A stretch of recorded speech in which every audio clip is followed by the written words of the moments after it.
Today I get to chat with Mauricio Shogun Rua to the Americans, but Hua to those that pronounce names properly. I have an impossible last name, so yours is easy for them. But just inducted into the UFC Hall of Fame. He's got he's a champion at UFC. Unfortunately got his belt from one of my friends, from my good friend and coach Lyoto Machida. But yeah, was one of the best fighters ever at UFC. I think you're tied with Chuck Liddell for knockouts in the 205 weight division. Most knockouts. Yeah. 205. Where did that start? You grew up in Brazil? My career in MMA started in 2001. I was 20 to 21 years old.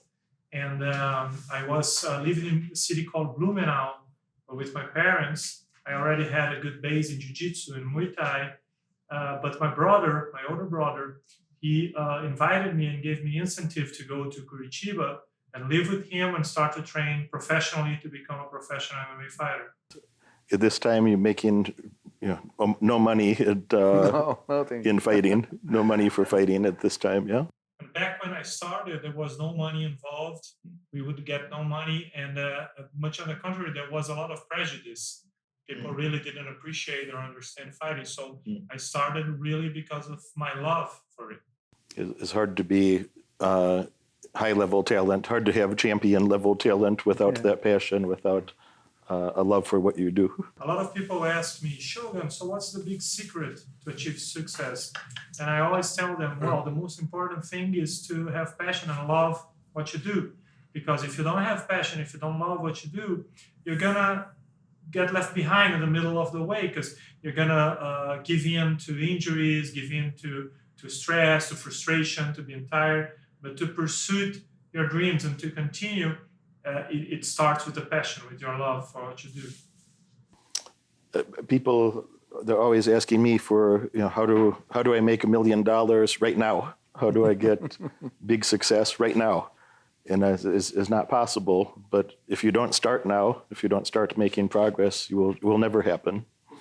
Yeah, in fact, people always want things immediately. They want everything to happen out of the blue, and they are not really understanding or interested in taking the steps, planting the seeds, nurturing it, making sure it grows properly. And it's funny because a lot of times people approach me when they see me, like in the Hall of Fame ceremony or anything important, saying, "Oh, Shogun, how lucky you are." And I don't like this. Insulting. And I don't like this word. I don't like this term lucky, because I don't think luck, there's anything involved with it. I think you build your own luck through your effort, through how much you go through it. I think when people say this of oh, how lucky, is very insulting, is very disrespectful to all the work, all the effort, all the... Nobody gets to the top by luck. You have to work really hard. I say, even some of my friends are champion fighters or champion from Olympic medal, football. So even in their language, in their words, they sometimes say, I won the belt, I won the belt, or I won a medal. And I said, no, you earned the medal, you earned the belt.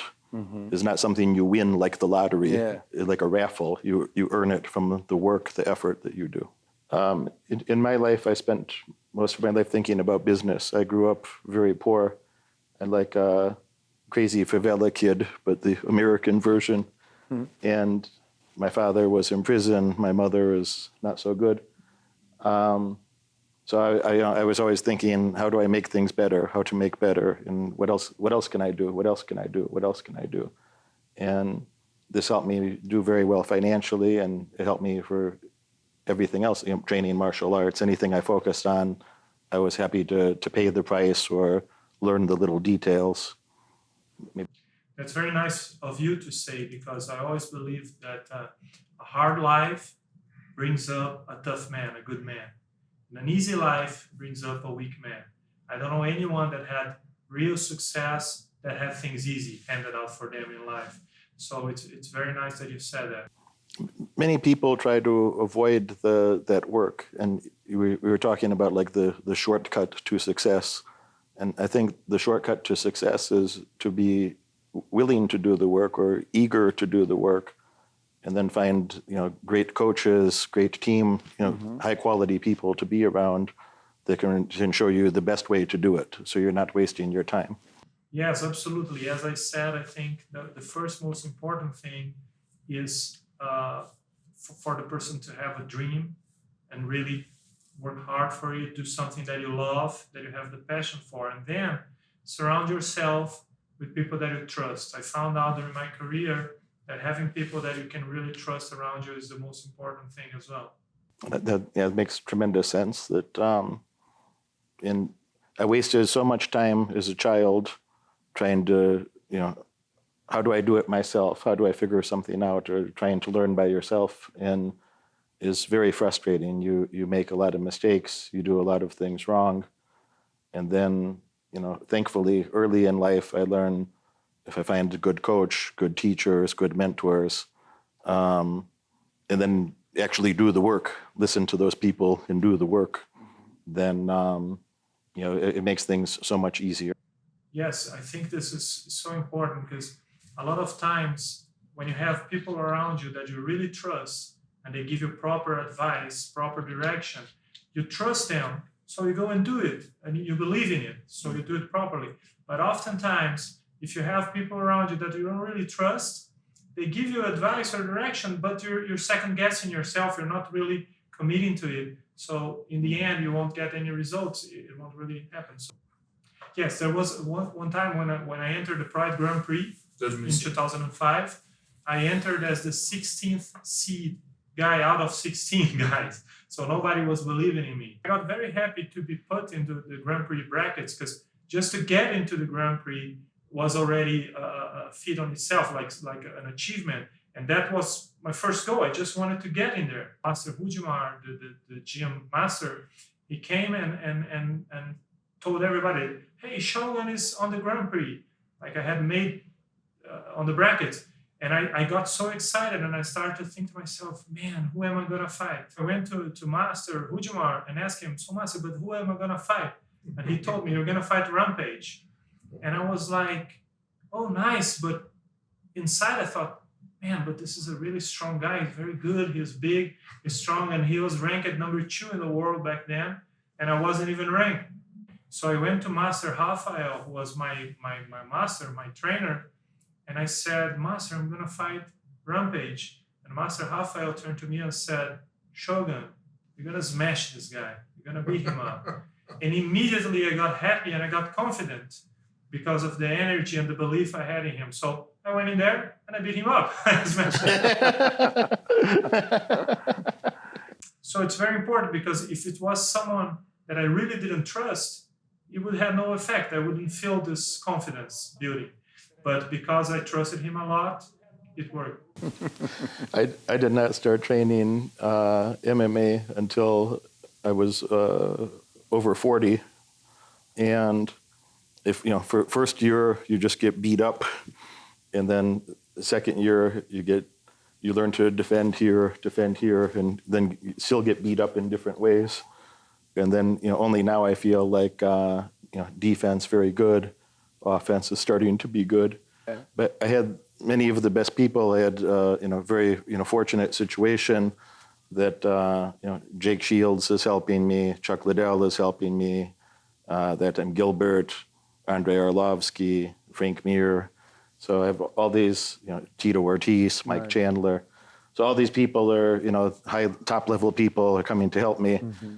And every week I feel like, it's important to make, strong effort and to get beat up more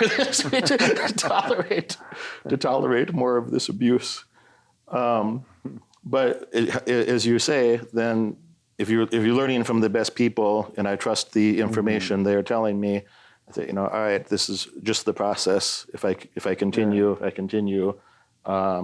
in some time I will be good.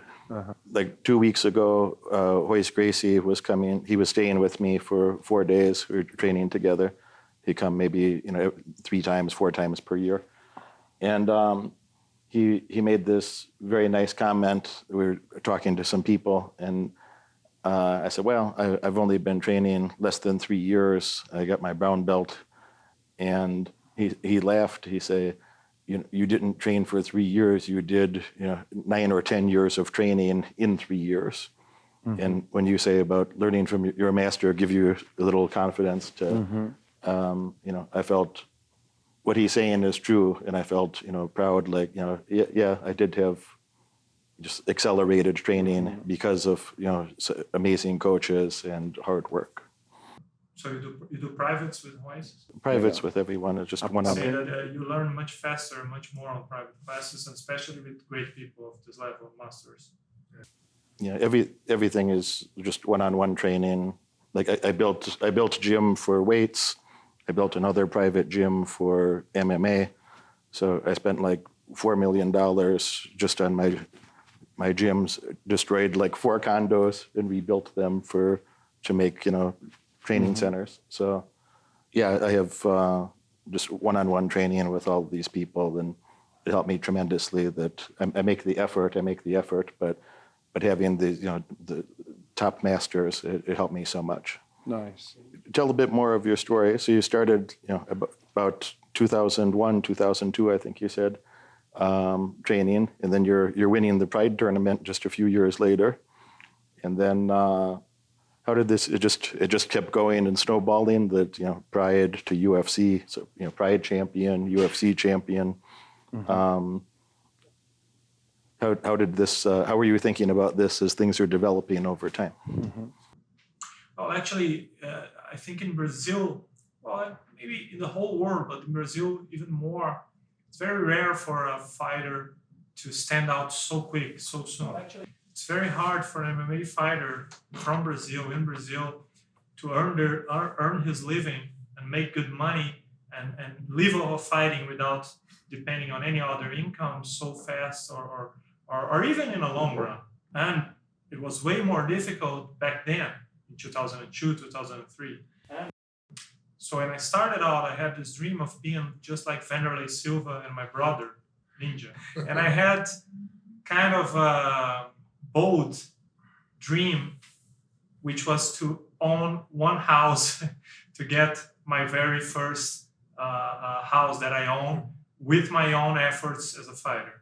And thank God I was able to achieve much more than that. Everything that I achieved, I can attribute to fighting. I mean, I owe it to fighting. I earn a lot of money. I was able to travel the whole world.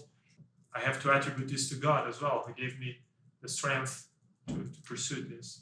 My other friends from Brazil, they say, they tell me stories. Gilbert Burns tells me a story of making like, his rent was costing, I think, $8 per month. Like, there's only $8. And he's having a hard time to make the $8, what maybe is 50 reais or 60 reais, something like this. He have a hard time getting the money. There's a lot of money for, a pure jiu-jitsu person. So he said he makes the transition to MMA because you can make a little money in MMA and no money in jiu-jitsu. So he could pay his rent for just a few dollars per month. Yeah, in Brazil, it's very hard for someone to live off MMA. And usually most fighters have to have another job, like a side job or a 9-to-5 job, so they can keep themselves training and striving to try to have an MMA. So when I fought at Mecca 9, which was my third MMA fight, the fight was in Rio, Teresópolis, a city in the state of Rio. And Rio is a very dangerous place. So when I entered the ring to fight, I made my entrance. I took my sneakers off and went on to the ring to fight. So I won the fight.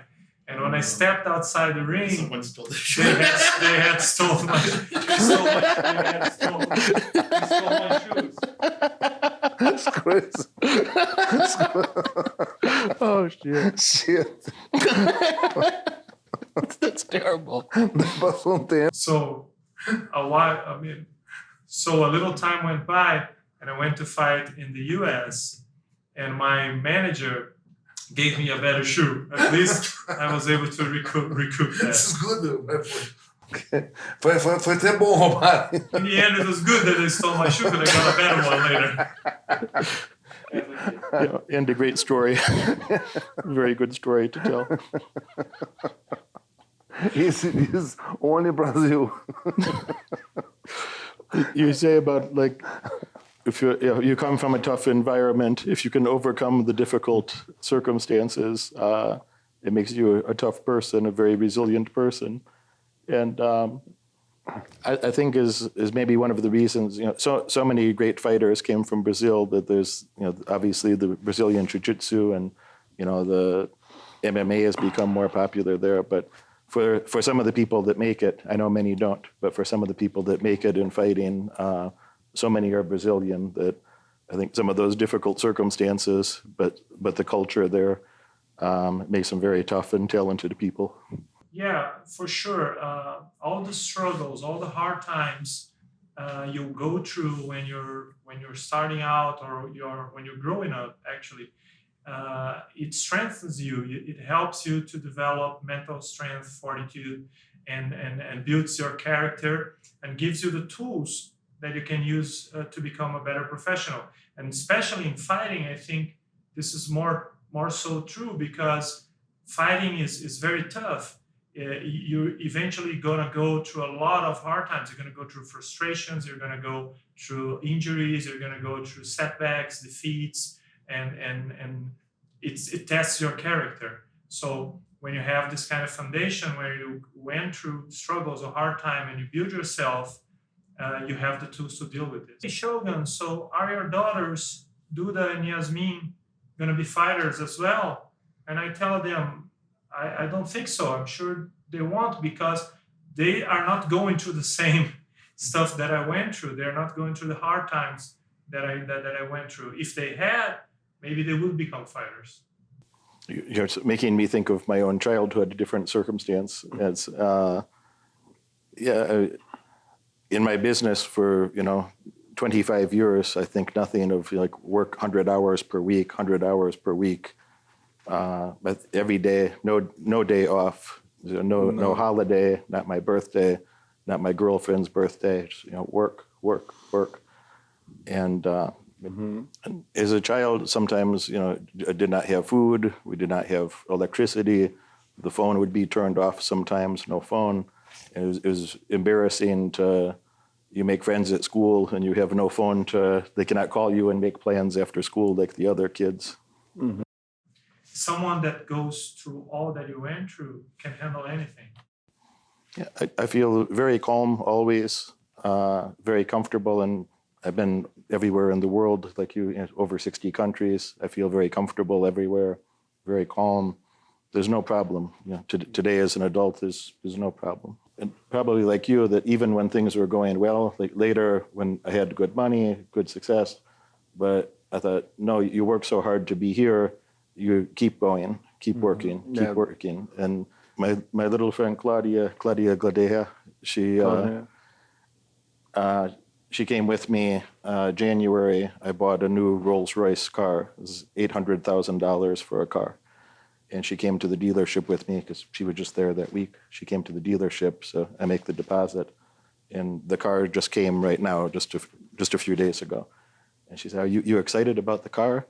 I said, "Yeah, I'm excited." I tell her I've been working normal. Since I was 7 years old. I've been thinking about business and trying to make some money since I was a child, like 7 years. So I thought, well, if I work hard for 30 fucking years, I should be able to buy whatever car I want. If I did a good job in business, I should be able to buy a car, Nice. But I feel like I still have plenty of work to do. That I need my black belt. I need to get my striking up to high quality. This is not for competition. It's just for my hobby, for my fitness. To the point that you made earlier of doing hard things, and the process of becoming a better person. I got used to living this way. I like to live this way. The only thing that makes me nervous is if I relax a little bit. I like to be doing something productive. And I don't worry about money so much anymore, but then I needed new projects, so it helped me to go lift some weights and the martial arts. It gave me some new projects to work hard in a different area, and it feels good to have that transition. It's very nice of you to say that, because when I retired from professional fighting, I found in weightlifting a big hobby, something that I really enjoy, and a good challenge for myself. When I was fighting, I had so much other things that I need to train that I would lift weights maybe twice or 3 times a week, but I was always banged up from the fight training, so I never could really do the best work possible at the gym. And now that I retired, it's different. I enjoy it much more and became my main hobby. I do it every day, and it makes me feel good. It challenges me, and it's very interesting that you also have the same hobby, same passion. What other projects have you taken on after you retire from fighting? How do you spend your time to, you probably have that same, mental illness that I do, that you need a project. You seem like this type of person. You need to be doing something. How do you like to spend your time? So weightlifting, do you have other hobbies or other things you focus on now? After I retired from fighting, my main focus became on being an entrepreneur. I love business. I love the financial side of things. I love numbers. I love the market. I have a few companies that I developed through my career, and now I can dedicate myself more to them. And I really enjoy being in touch with the business and understanding how the market is working and taking care of the numbers and making my business grow now. This is what I do all day. Entrepreneurship, stock market. The stock market is just starting to hit up a little more in Brazil recently. Here in the US, it's so big for such a long time. But in Brazil, I feel it's just starting to get better now. Is the economy more stable there? I know there were, the president is controversial for some people. Do people feel comfortable investing with the circumstances with the president there? No, actually, right now, people are not really trusting the market too much. With the former president, Bolsonaro, people were more trusting in their investments because he is more focused on entrepreneurs, on business, and helping the market to develop. Whereas the current president is more left wing, and it's not really focused on letting the market develop by itself. So people don't feel really really safe or secure with their investment. So it's not really a good environment right now. With the former president, Bolsonaro was much more safe and healthy for a businessman to operate. Yes. So the stock market is up here, but the stock market is up because of inflation, because the dollar is worth less. So now it costs more dollars to purchase things. So the stock market is up, but not because the economy is good, but because the dollar is worth less, and now there's more and more inflation. So if you look at other countries, right now in the world, you look at Argentina, they had very high inflation for a long time. In no time, they have new leadership. He cleaned things up so fast. Get rid of this communist shit. Start having, is safe for business people, safe to invest. And the inflation is nothing now. And, just amazing how he fixed things so quickly. And El Salvador also changed some things. Crime rate is down. Confidence is up. The country is going to do much better now. All over the world, they're starting to realize that the left wing doesn't really do any good for any country. As you see in many examples, you gave a great example with Argentina, where things are really changing so quick, so fast. And I get the impression that everybody's starting to understand that and to realize that the more you look into things, you see that everywhere left wing didn't help anybody. So it's inevitable to come to this conclusion. There was never a time in history where communism was a good thing for the people. So the communist leaders, they say everything is for the people, for the people. No, they take in from the people, they make things much worse for the people. It's very sad. I strongly dislike communism, and I'm happy to see in some places in the world people are starting to see this problem and pushing back. For a person out here, if you think the government can help you with something, the government is going to make your life great, the government can't make your life great. The government doesn't produce anything. The government makes nothing. The government takes from people who are productive and they give it to people who are not productive, and they do this to buy votes. And over time, the problem is that you will be the rich person. There'll be nothing else to take. There'll be nothing else to take. And then they start taking your life. And this is what happens in every communist environment over time. And they might call it socialism or democratic socialism or something. It's communism. Is communism with a couple nice words so it sounds less scary. But this is how it ends, is when there's nothing more to take, then they take your life. And is very frightening. No thinking person. I understand everybody wants everything free. Everybody wants everything right now. But there's nothing valuable is free. Nothing, no one who has champion outcomes, whether in fighting or other sports, or champion outcome in business, no one got this free or easy. Is work, is having good mentors, good teachers, good coaches, and doing the work that is necessary to earn the place that you want in the world. You don't win the belt, you earn the belt. You don't, if you win $1 million, I mean, $1 million is not what it used to be, but if you win $100 million, you probably find a way to ruin it.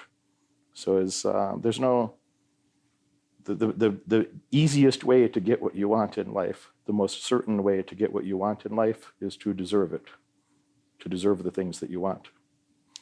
Do you ever see anyone in fighting, in any sport, in any business, do you ever see anyone have big result just overnight, 1 week or 1 month? No. So you say you developed very fast. You had amazing career, champion at Pride, UFC champion, the best, Hall of Fame at the best organization in the world for fighting, one of the best fighters in the world ever. How long did it take you, even when things went very fast, how many years did it take you before you started training till UFC? About 14, 15 years. I never seen any great success overnight. And there's something that I asked, well, maybe last question or second to last question. There's something I asked maybe 300 champion athletes over time. And they all say the same thing. I say, have you ever seen anyone with Super Bowl ring or Olympic medal or big UFC, big shiny belt around the wrist? You ever see a champion like this who did not have a great coach, great mentor, some team to help them? You ever see anyone do this by themselves? No, I don't think anyone can get anywhere on their own without guidance, without help. Last night, I was inducted into the Hall of Fame, and during the ceremony, I spent a good 30 minutes just thanking people that helped me throughout this whole process, because I really don't believe that anyone can get anywhere without help, be it in whatever area you work, in business, being in academic work, being in sports. You need good people around you, people that will help you and take you wherever your efforts want to take you. Yeah, I love so much the way you think about things. There's very much the same thought process to get things done between you and I. So I like the way you think and have a lot of respect for the way that you think. Is every winner, every champion, you have to have this independence and this firmness to overcome the obstacles, to overcome the difficulties, to do anything great. So what would you say to a young person, probably a young man who's watching this, who they're willing to do the work, but they don't know where to go, they don't know what to do? What would you say to somebody who's thinking about making the effort? What might you say that would help them in the right direction to be the best man they could be in life? I think, first of all, we got to understand that everybody has a talent in life. Any person has a talent. So the most important thing is for you to find out what your talent is, what your passion is, and build yourself from that and find a way to make money out of this. Find your talent and you understand what you love and you start to work hard for it, you're going to have a lot of perseverance. You're going to have to work really hard and have dreams. Set your dreams and work hard for them. So recently I found out that I have a little bit of dyslexia, which I never knew I had, because it's funny because I found that out through my daughters, because they were starting school and they were having some issues, and they were diagnosed.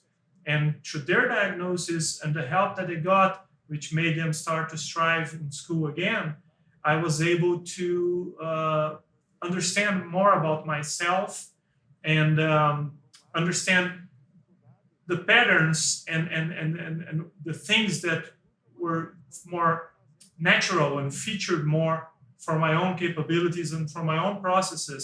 Maybe I had a little bit of difficulty to read or to focus on reading for too long or things to that nature. But on the other hand, I was very good at establishing process and knowing how to get to results that I want and to dedicate myself as an athlete and to train.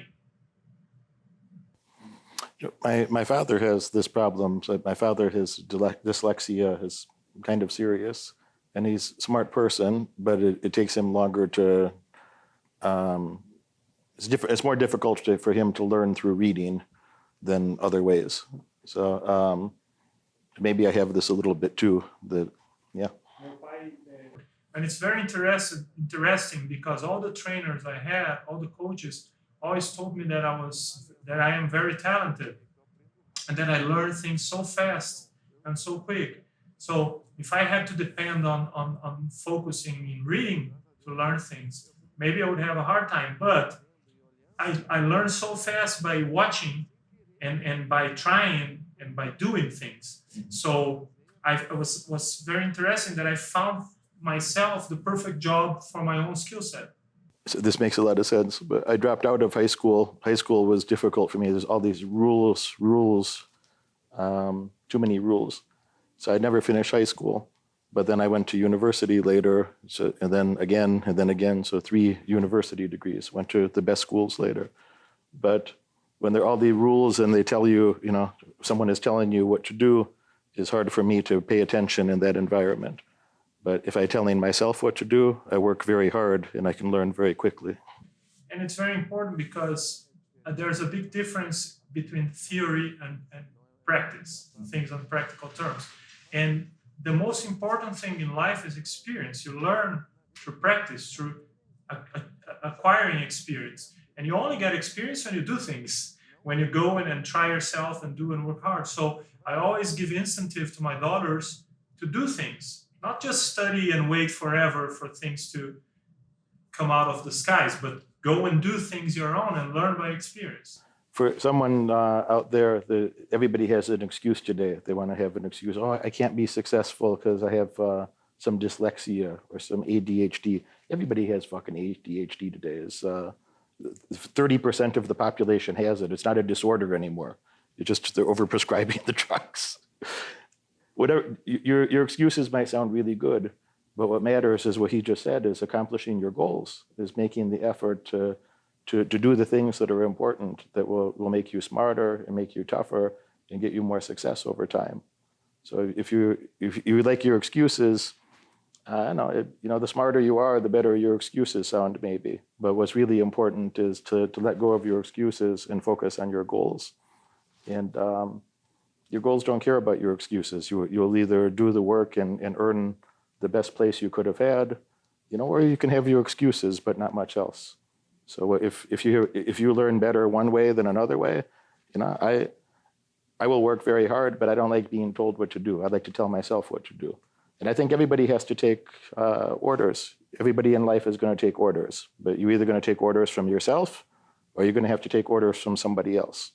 And it's a lot better to be a hard manager of your resources and a hard leader for yourself.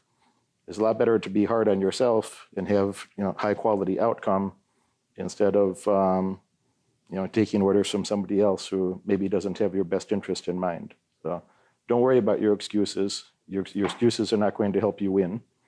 Worry about what are the things, how can you work around that maybe you learn better, hands-on. You learn better by doing something or watching something. Some of you might learn good by reading. For some people, maybe do all of that. But the important thing is find the way that you learn best and learn the things that are going to be most important to you to have the outcomes that you want, to live the best life that you want to live. So, thank you to you, sir, for you have a very busy week right now and plenty of opportunities in life, but he just had his Hall of Fame induction just last night, and I appreciate you to take the time to share some of your experience and wisdom. Thank you very much for coming. Thank you very much. Appreciate. E aprendi muito hoje. Respect. Thank you very much. You watch this video all the way through, and that tells me you're dedicated to learning more and earning far above average outcomes in your life. Congratulations for that. But now it's time to take action. If you could have earned those results by yourself, you would have done it already. My head coach has opened up a few spots on his high-demand calendar for an in-person, one-on-one strategy session to help you. On this call, we'll give you the pragmatic advice that you can implement tonight to get laser-focused on the right metrics and leave mediocrity far behind in your past. Click that link right now in the description below and apply for your call immediately. Do it now.